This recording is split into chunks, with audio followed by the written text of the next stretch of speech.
One of the biggest barriers to long-term adherence to training is the time investment. Many people's days are packed with other important tasks and events such as work, school, family commitments, relationships, social events, and so on. It can be difficult to find enough time throughout the week to spend exercising, and even if we find some time, we may not want to spend our entire leisure time lifting in the gym. So in this video, we will cover some training strategies which can help us save time with our workouts, how we can get more work done within a shorter time frame, and ultimately, how can we maximize our time efficiency in the gym. So what this topic really comes down to is improving time efficiency.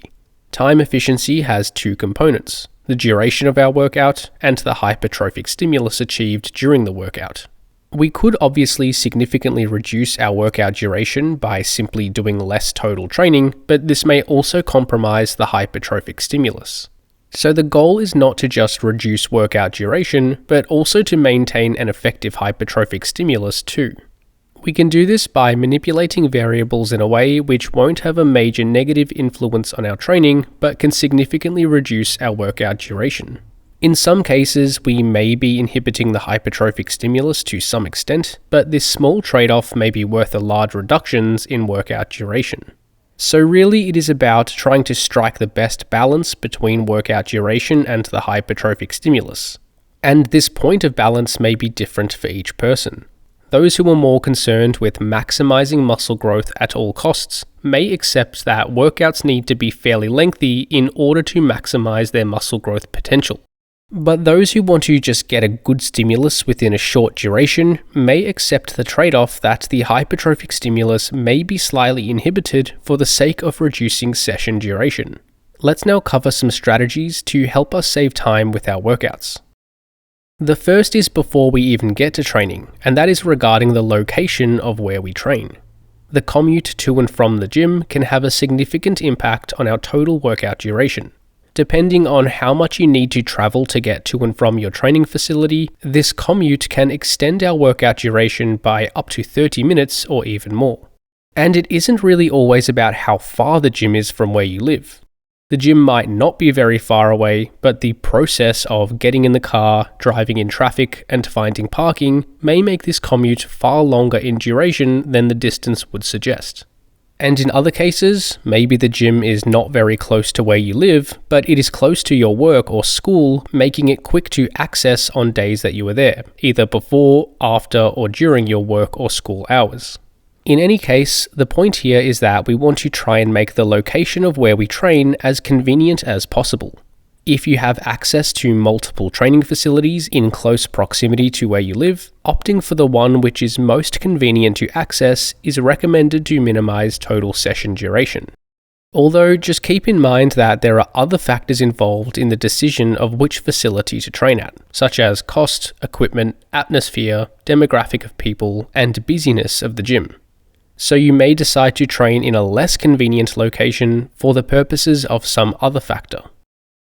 So once we have got to the gym, the first way in which we can save time is via our warm-up. An extensive warm-up can significantly increase our workout duration, taking up to 20 or 30 minutes in some cases. Doing some light cardio, stretching, foam rolling and mobility drills, prehab and activation exercises, and acclimation sets can take a decent duration to complete before we even start our workout. And when it comes to hypertrophy training, most components of a warm-up are probably not really something we need to implement at all. There doesn't seem to be any meaningful benefits to warm-ups for lifting performance of hypertrophy-style training. This was seen in this study, which compared the effects of different warm-up strategies on multi-set resistance training performance. 15 men with an average of 8 months lifting experience performed 4 sets of the bench press, squat, and bicep curls with 80% 1 rep max for as many reps as possible with no warm-up, a specific warm-up, an aerobic warm-up, or both an aerobic and specific warm-up. It was found that total rep performance across all exercises were similar, with no specific pattern favoring any condition. However, in some contexts, certain elements of a warm-up may be helpful. For example, some warm-up sets before heavy compound lifts can help us feel physically and mentally ready for our working sets. Or a light cardio warm-up can help us get a little extra physical activity in if we are fairly inactive for most of the day. And in specific cases, you might find that implementing some rehab or prehab style exercises before a workout helps manage some sort of long-term pain or injury that you have. So the overarching point here is that we only want to implement the components of a warm-up that are necessary for you in your specific context. You don't need to implement every component just for the sake of it, otherwise it can extend our workout duration with no particular benefit. As a practical recommendation, I would suggest as a minimum doing 1 to 2 warm-up sets before your primary compound lifts that you have in your workout. All the other components of the warm-up are optional and should only be implemented if you find that they have a benefit for you in your context. Now let's move on to managing some actual training variables, starting with volume. Volume refers to the total number of sets a muscle group is trained with per week. The total amount of volume we train with has one of the largest impacts on total time spent lifting. Quite clearly, performing more sets for each muscle group is going to extend the total amount of time we spend training per week, assuming all other factors are equated. So there is a linear dose-response relationship with volume and total training time. But how does volume influence muscle growth? Well, the best evidence we have on this topic is this meta-regression, which aimed to explore the dose-response relationship between volume and hypertrophy. It was found that the overall relationship is theorized to look something like this. Training a muscle with more sets typically results in greater growth. However, the relationship isn't quite linear, with somewhat of a diminishing returns response as we train with higher and higher volumes. So in terms of how much volume you want to train each muscle with, it is really up to each individual. If you want to maximize muscle growth at all costs, then you probably want to train important muscles on the higher end of the volume ranges. Yes, this will require more total time spent training each week, but that is just what is required to maximize muscle growth. And it should also be noted that with higher and higher volumes, you aren't getting the same return on investment, so to speak. Each additional set yields slightly less additional growth. But if you just want to get a good training stimulus within a shorter time frame, then a lower volume approach is going to be more appropriate. This can still allow us to achieve notable muscle growth, but with substantially less time investment. The benefit to this is that obviously we are spending less time training each week, but the trade-off is that we are probably growing muscle at a slightly slower rate. Furthermore, you can also pick and choose where you want to allocate your volume. You can train some muscles with higher volume if they are a high priority to you, whereas other muscles might be trained with less volume if they aren't a high priority to you at the current point in time. This way, we can spend our time training the muscles we actually want to develop instead of training other muscles we aren't all that concerned with. The next factor to consider regarding time efficiency in the gym is our training frequency. This simply refers to how many times per week we train. The number of days we work out obviously has an impact on total time spent training per week. Training more often means we are spending more time at the gym. If we performed 4 one-hour workouts per week instead of 3, that would obviously be 4 hours of total weekly training time rather than 3 hours. However, let's look at things a little differently by assuming that total volume is equated, meaning the total number of exercises and sets are fixed. So with total weekly volume equated, performing fewer workouts with more total volume may save you a little time. This is because it reduces the number of times you spend commuting to and from the gym and warming up to begin your workout. For example, let's look at this 4-day per week training program.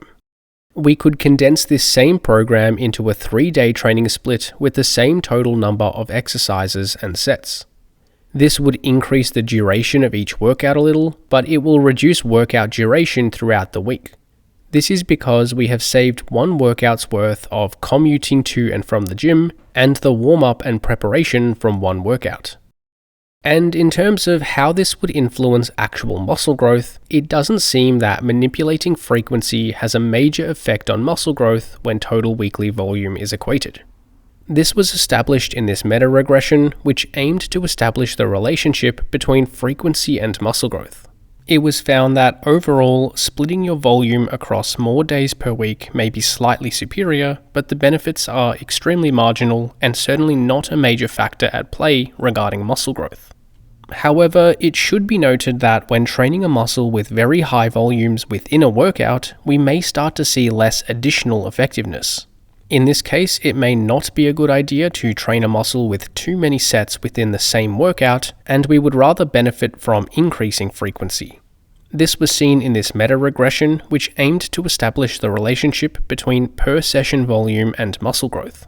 It was found that training a muscle with more total sets within a workout is beneficial for hypertrophy.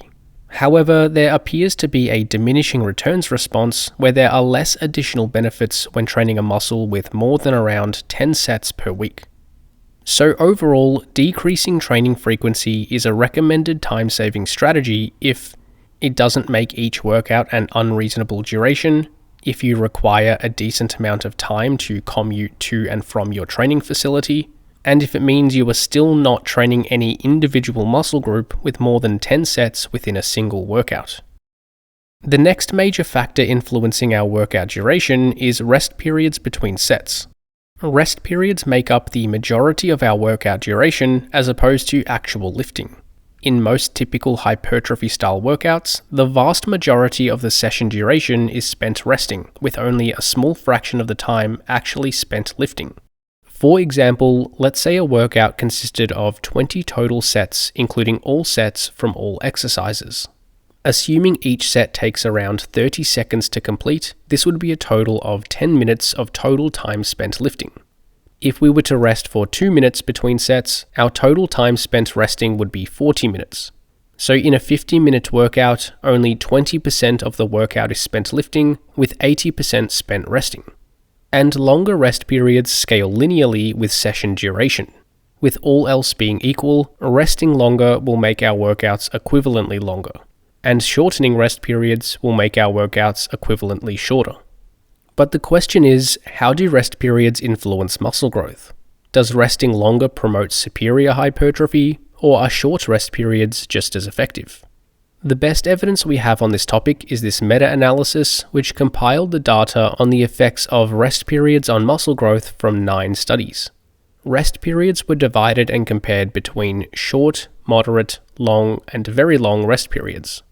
Overall, it was found that all rest period durations were effective for muscle growth. Moderate rest periods of around 1 to 2 minutes were found to be most effective, with slightly inferior growth achieved with shorter rest periods of less than 1 minute. However, when looking at the subgroup analyses, results were a little different. For the direct measures of muscle growth, which includes muscle thickness and cross-sectional area, longer rest periods were found to be superior for both the arms and thigh. But when looking at whole body measures of hypertrophy, such as DEXA or bioelectrical impedance, shorter rest periods of less than 1 minute were found to be superior to longer rest periods of greater than 1 minute in all 3 studies. So although the findings are mixed, I would say that the overall evidence tends to lean slightly in favor of moderate to longer rest periods. Very short rest periods seem to be slightly inferior, but will still be highly effective for building muscle. I would hypothesize that the relationship between rest periods and muscle growth and session duration looks something like this. Rest periods have a linear effect on session duration, where longer rest periods make our workouts longer on a 1-to-1 scale. And longer rest periods also seem to be favorable for muscle growth, although I would say this isn't a linear relationship, but more so one with diminishing returns. So on one hand, cutting back rest periods is likely to result in a slightly inferior hypertrophic stimulus, but the benefit is that this can significantly reduce our workout duration, whereas longer rest periods may provide a slightly superior hypertrophic stimulus, but will significantly increase our workout duration. Going back to our previous example, let's say we were to reduce our rest periods from 2 minutes to 1 minute. In this case, we would likely be inhibiting the hypertrophic stimulus to a small extent, but our total time spent resting would be halved from 40 minutes to 20 minutes. So our total workout duration would be around 30 minutes instead of 50 minutes, making our workout significantly shorter. Furthermore, the other influence that rest periods have is on training density. Shortening our rest periods can allow us to complete more total sets within the same time frame. For example, within a 45-minute time frame, if we were to rest 2 minutes between sets, we would be able to complete around 18 total sets in the workout. If we reduced rest periods to 1 minute, then we would be able to complete around 30 sets within the same time frame. And although we don't have any direct evidence comparing these two strategies, I would hypothesize that the shorter rest, more sets approach would be similar or superior to the longer rest, lower volume workout. This is based on the fact that, as discussed, volume seems to have a stronger effect size than rest periods for muscle growth. In any case, it is up to the individual how long they want to rest between sets based on the trade-offs that make sense in their context. Longer rest periods likely provide a slightly superior hypertrophic stimulus per set. However, shorter rest periods can significantly reduce workout duration, improve time efficiency, and increase training density. On the same general topic as rest periods, another way to practically limit rest times is to use alternate set structures. These strategies can all help us save time by limiting rest periods in some capacity. By doing so, we can make training more time efficient or increase our training density. Here are 3 useful alternate set structures that can be useful to save time. The first and probably most effective are antagonist supersets. This is the concept of alternating between sets of 2 different exercises which train different muscle groups. The key here is to alternate between exercises that don't involve the same muscles as prime movers. By doing so, one muscle group essentially rests while the other muscle group works. This means that each individual muscle group achieves adequate rest, but we aren't resting in the gym doing nothing. For example, we could alternate between sets of a shoulder press and a leg extension. In this case, these exercises don't involve the same prime movers, so they aren't going to cause overlapping fatigue and inhibit performance of each other. By alternating between exercises with a little bit of rest in between, we are significantly reducing our total rest time during the workout. And despite taking minimal rest, we are still achieving moderate rest periods between each set of the same exercise, so the prime movers of each lift get some time to recover. In terms of the effectiveness of antagonist supersets on muscle growth, I am aware of 2 studies investigating this strategy. And in both cases, they were found to be just as effective as traditional training for building muscle. First, this study compared the effects of traditional versus antagonist superset training on lower body muscle growth. 16 untrained men performed 3 sets of leg curls and leg extensions using either a traditional training protocol with 2 minutes rest between sets, or alternating between sets of each exercise, but maintaining a 2-minute rest period between sets of the same exercise. After 6 weeks of training, it was found that quadriceps and hamstrings muscle thickness increased to a similar magnitude in both groups. However, the average session duration was significantly shorter in the superset group compared with the traditional training group. And the other study looking at this strategy compared the effects of traditional training versus antagonist supersets on muscle growth. 43 men and women with an average of around 3 years training experience performed either a traditional training protocol with 2 minutes rest between sets, or a superset protocol where 1 set of 2 antagonistic exercises were performed before resting for 2 minutes. It was found that muscle thickness of all muscles measured increased to a similar magnitude with no significant benefits favoring either training protocol. However, the superset workouts were completed in around 25 minutes less on average compared with the traditional training protocol. So essentially, we can achieve the best of both worlds using antagonist supersets. We get the benefits of reducing workout duration due to the limited rest periods. But we also get the benefits of longer rest periods in that we aren't compromising the hypertrophic stimulus. It should be noted, however, that this strategy is not always practically feasible. In some cases, occupying multiple pieces of equipment during busy times at a public gym may not be possible. Or even if you are training at a home gym, you might need the same piece of equipment for 2 different exercises, which means you can't superset those 2 exercises. The second alternate set structure which can help us save time is drop sets. This is the strategy of performing an initial set to or close to failure, followed immediately by one or multiple subsequent sets with a reduced load and minimal rest.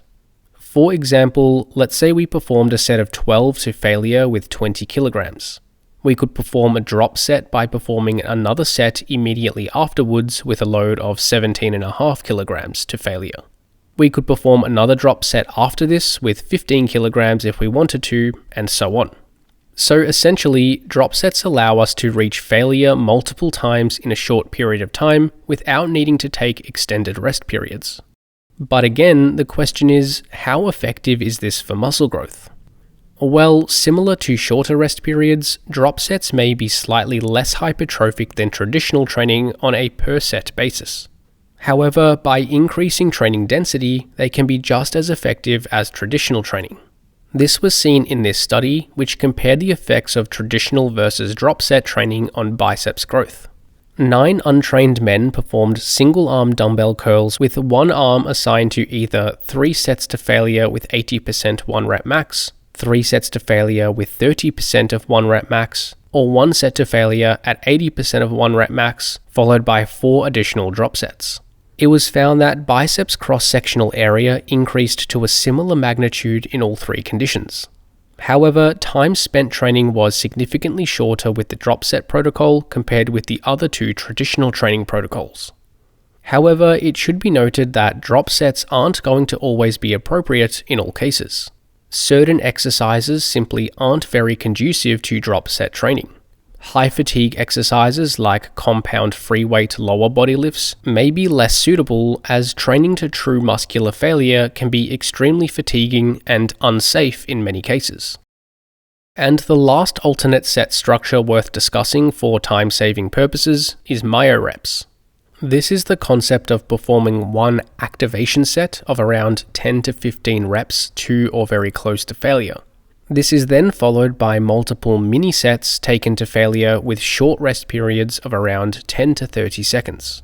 For example, you might perform a set of lat pull downs to failure with 50 kilograms and achieve 12 reps. You would then rest for 30 seconds and perform your first mini set with the same weight for as many reps as you can, maybe around 3 to 6 reps.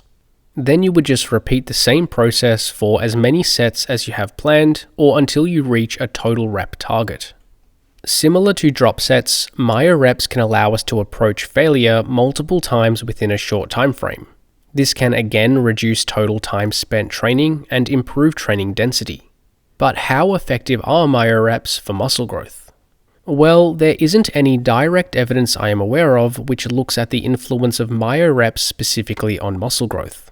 But based on similar techniques like drop sets and the evidence on rest periods, I would speculate that myoreps would be a similar situation to that of drop sets, meaning that each set wouldn't be quite as stimulative on a per set basis compared with traditional training involving longer rest periods. However, like drop sets, myoreps allow us to complete more total sets, including the mini sets, within the same time frame as traditional training. So the overall training stimulus achieved within the workout could be similar but completed in a shorter duration. And the last training strategy that can potentially help us save time is exercise selection.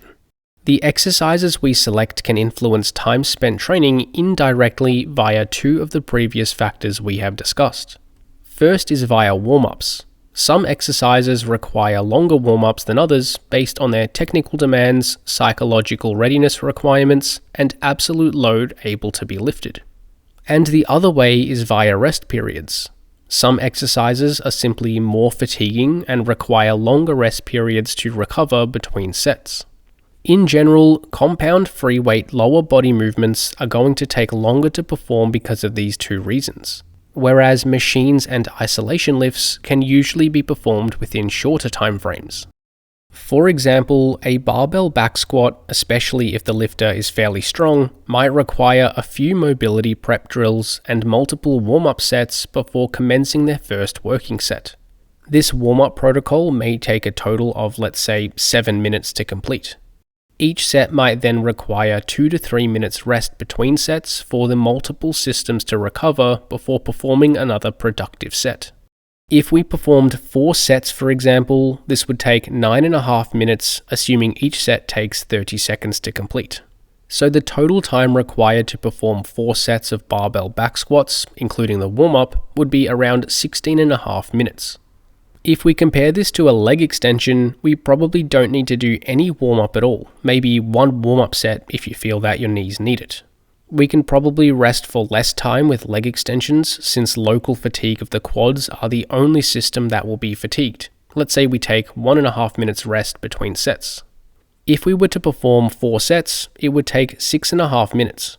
So the total time required to perform 4 sets of leg extensions, including the warm-up, would be around 7.5 minutes, significantly less than the squats. So in general, machines and isolation lifts will be completed in a shorter total duration compared with compound free weight lifts. But is there a difference in muscle growth when it comes to these different exercise types? Well, when it comes to targeting an individual muscle group, compound, isolation, free weights, or machines can all be similarly effective. For example, this study compared the effects of performing a compound versus an isolation lift on local muscle growth. 63 untrained women performed either Smith machine squats or leg extensions 2 times per week for 8 weeks. It was found that overall increases in quadriceps muscle thickness were similar between groups, with leg extensions producing superior rectus femoris growth and squats producing greater vastus lateralis growth. However, when it comes to global hypertrophy, compound free weight lifts will typically result in slightly greater total muscle growth. This is likely because these exercises train a greater amount of total musculature.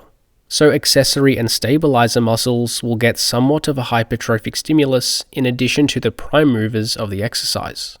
This was seen in this study, which compared the effects of performing a compound versus isolation-based resistance training program on global body composition. 36 amateur soccer players performed a training program consisting of either mostly compound lifts or mostly isolation lifts 3 times per week for 8 weeks. It was found that body composition improved in both groups, but the compound training program resulted in slightly greater gains in fat-free mass than the isolation routine. So overall, including more machines and isolation lifts is likely going to reduce your workout duration.